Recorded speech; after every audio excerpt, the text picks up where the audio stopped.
I've never felt the need to yell or argue or go back and forth with a student because I'm like, at my big age, why am I beefing with a 14-year-old? Like,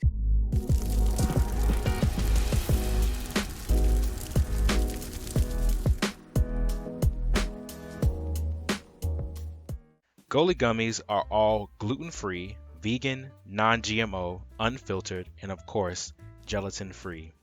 You can use my code DUCOYT for better health today. Now back to me acting a fool.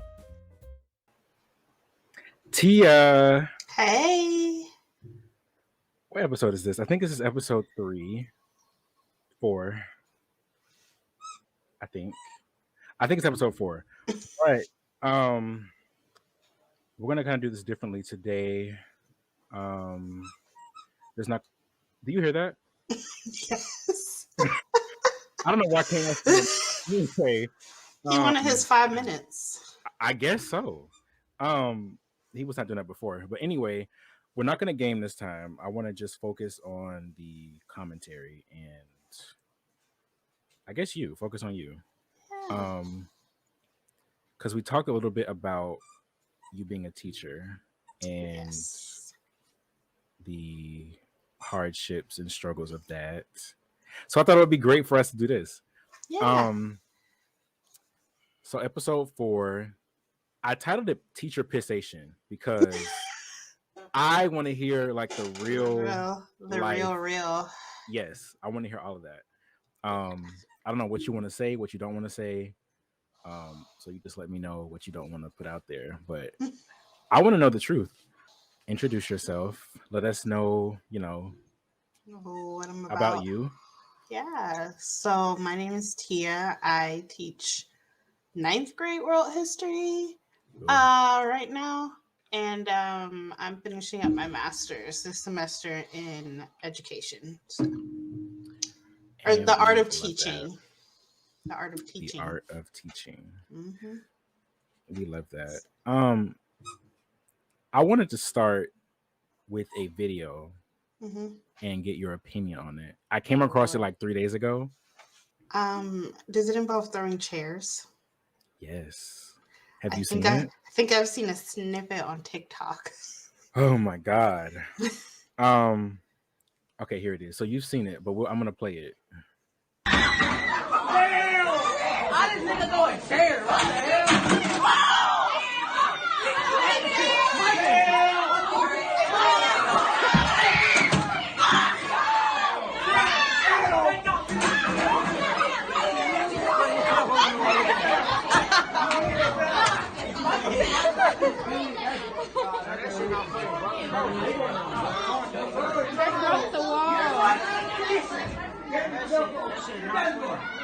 That shit not funny, boy.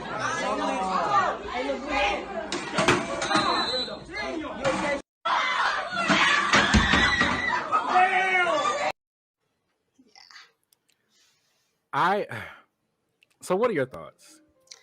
So, look, I know that a lot of people on the outside looking in would see this video and be like, why is this teacher throwing a chair at a student?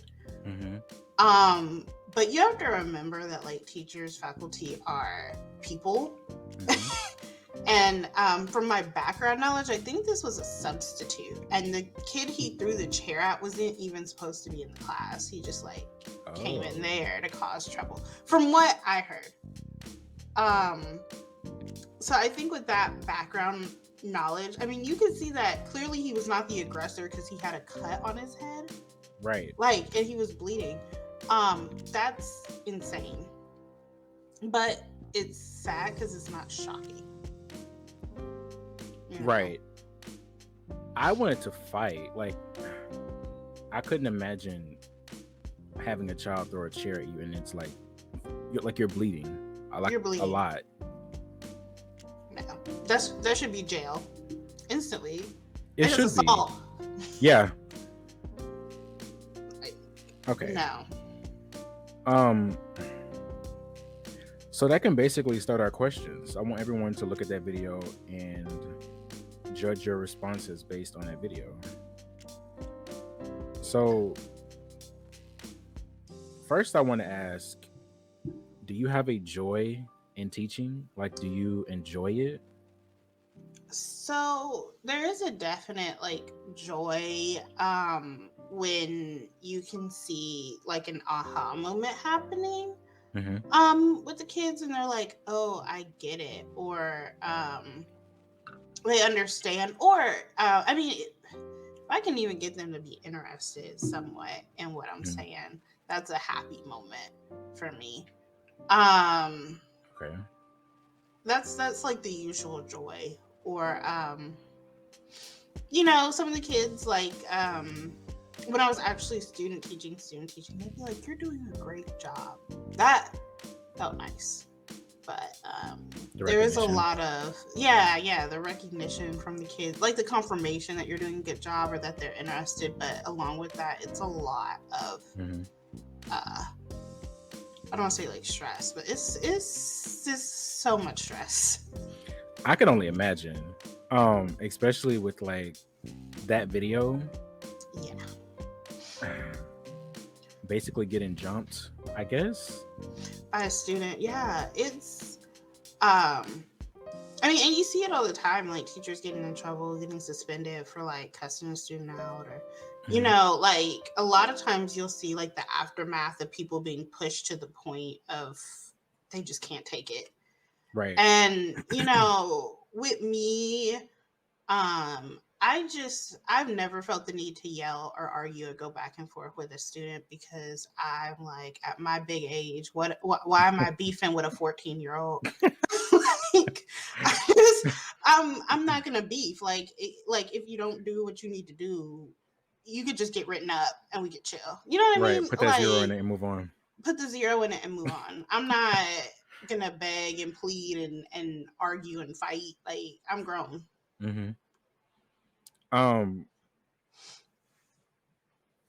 So has anyone ever like aggressively approached you? No, not me. Not aggressively, no. I did have some students who were trying to throw markers at each other, and I had to and I was like, y'all are 14, going on 7. Like, why are we throwing things? And then you told me kids were barking or mooing or something? In the hall. I don't know who. They were coming back from lunch. I'm like, why do I hear barking? And aggressive barking, not like like somebody trying to sound like a cane, a Rottweiler. Yes. I'm like, why are we just barking? I can't. I don't get it.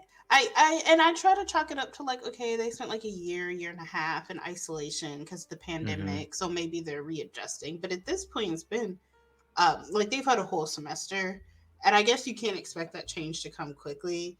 Right. But at the same time, it's like, y'all got to like common sense. They just don't have it. No, I mean, the amount of times like kids get caught smoking weed or vaping in the bathroom, I'm like, y'all, like, that's smelly. Why are we not doing it in our car in the parking lot? Like, why in the Has anyone like vaped in your classroom? Have you ever seen that smoke? Oh, not in my classroom. No. We're not doing this, Kane. No. Oh, not in the classroom? Not in the classroom, but I mean, people see in the bathrooms. Usually the bathrooms are the culprit. That's where people go to smoke weed or vape. And I don't get it. Because I'm like, are y'all that... Like, we can't do it at home before the bus. We can't do it before we walk in the building. Right. Like, the school's surrounded by trees on one side. Like, y'all can't do it in the tree. Like, I'm... Like, I'm just saying, work smarter, not harder. You know? I get it. Are the teachers messy? Like, do they know and talk about the kids that smoke? I haven't heard them mention kids specifically by name, like this kid. But usually it's just a general frustration of like, look, if you're gonna do it at home.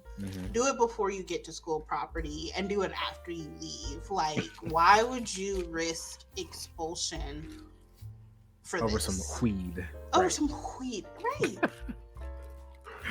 Like, it doesn't, we're like 2 + 2 doesn't equal 4. Isn't equal to 4 right now. It's not adding up. So That's You hear this, right? Like, yeah. he's distracting me. Can you go somewhere, please?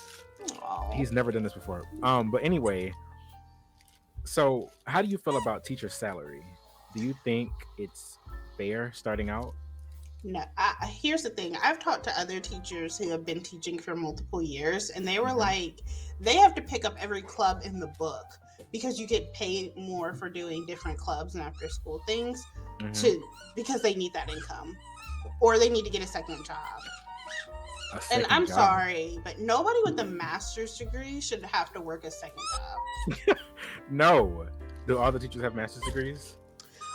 Most of the teachers in my department have a master's degree of some sort. But I would be the youngest person there. I don't want to say by a lot. I think by like 7 or 8 years, I would be the youngest. That's kind of a lot to me. I think I'd be the only one in my 20s. Excuse me.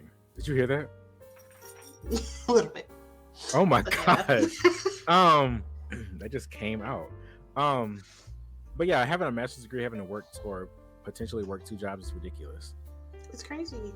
And like, I don't know. I just think it's a lot because with teacher salary, I usually hear, oh, you get the summer off or you get, all these breaks off. But like, here's the thing. One, you don't really get to take breaks when other people aren't taking breaks. Like the big benefit to me of working a non-teacher job or even when I work retail is like if I want to take a week off in September and go on vacation when nobody would be on vacation, I could do that. Right. And I'd be good. You don't have to risk seeing your students down the street. Like, that's my biggest fear because I look busted. Like, please don't let my students see me. But I think a lot of people don't realize that when you're a teacher, you're contracted. So you don't get paid to not work the summer. You get paid, I think it's like 190 days, which is like 180 days of instruction and then 10 days. That's like the teacher work days and like the coming in for pre-planning and then the post-planning at the end of the year. But what they do is they shorten your check throughout the year so you can get paid during the summer, if that makes any sense. you said So they shorten your check. You're get making paid in the summer? less. Yeah, you're making less than you would to get. So you get paid a set amount. They're like, we're going to pay you $65,000 to work 190 days, but we're going to split that up over the course of 12 months. So you get paid in the summer. Wow. What would you rather have?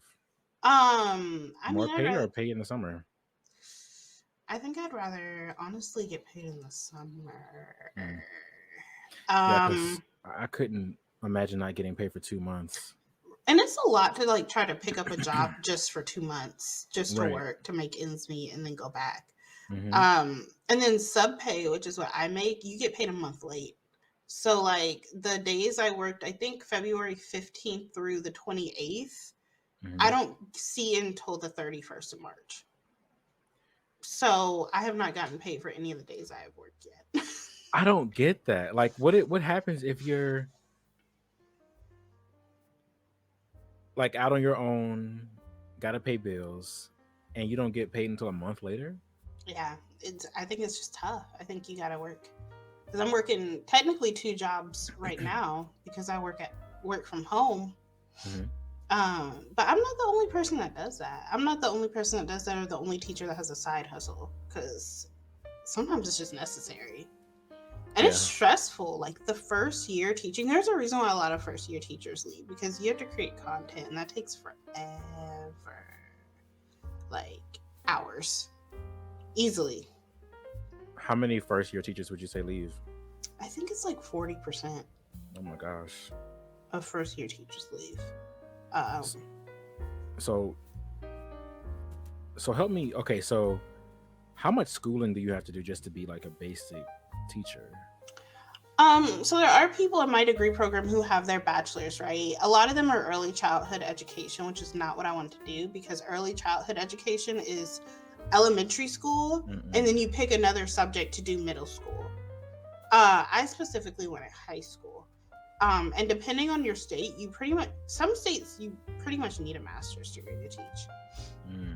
or go through a master's degree program. Because what I'm doing now, like this master's degree I'm getting, I could not teach without it. Some people already have a master's degree and they're able to do like another program, but it's not easy right now to get into teaching. I would say because of the requirements with student teaching, and it's expensive because all of those certifications you have to get, like to get certified to teach history, I have to take a test. It's like $200 for one subject. Oh my gosh. It's $190 to get certified to teach U.S. and world history, and then that's not including if I wanted to get certified to teach political science, which I've gone to school and done like a mini minor in political science specifically so I could teach it. That's like another $150 easy. So every subject you get certified in, you have to take a test. And then That's that doesn't ridiculous. include the pre-tests to get into your degree program. You have to take an entrance exam. You have to take an ethics exam. So, and then all of that schooling, that doesn't include like supplies. Like when I walked into my room after the other teacher quit, there's no scissors. There's no markers. There's no tissue paper. There's no sanitizer. Like... So they want you to buy that stuff yourself? They gave me like a little mini pack and said, oh, we can order things for you. And that was like 3 weeks ago. I haven't really gotten anything back. I've gotten some markers that they had lying around for the kids, but Let me guess what, COVID? That's why it's late? I wouldn't be surprised. Everything is late with COVID. Right. I had asked you that because I'm like, you said 40% of new teachers quit. They go through all of that to end Just up to quitting. leave. I literally saw a TikTok of a woman who was like, I tried teaching. I started that Monday. I lasted till Friday. She lasted 5 days. Because it's a thing where you don't know if you're going to want to do it until you do it. Like you could go through all the education in the world and that does not prepare you for a real classroom. It prepares you for the perfect classroom where the kids, like all you have to do to reach the kids is to make it relevant to them and give them a set. And that's not, I mean, the kids don't even know what they want. Right. Half the time. I think my first day with them, I was like, are there any expectations y'all have for me or anything y'all want from me? Crickets. Crickets.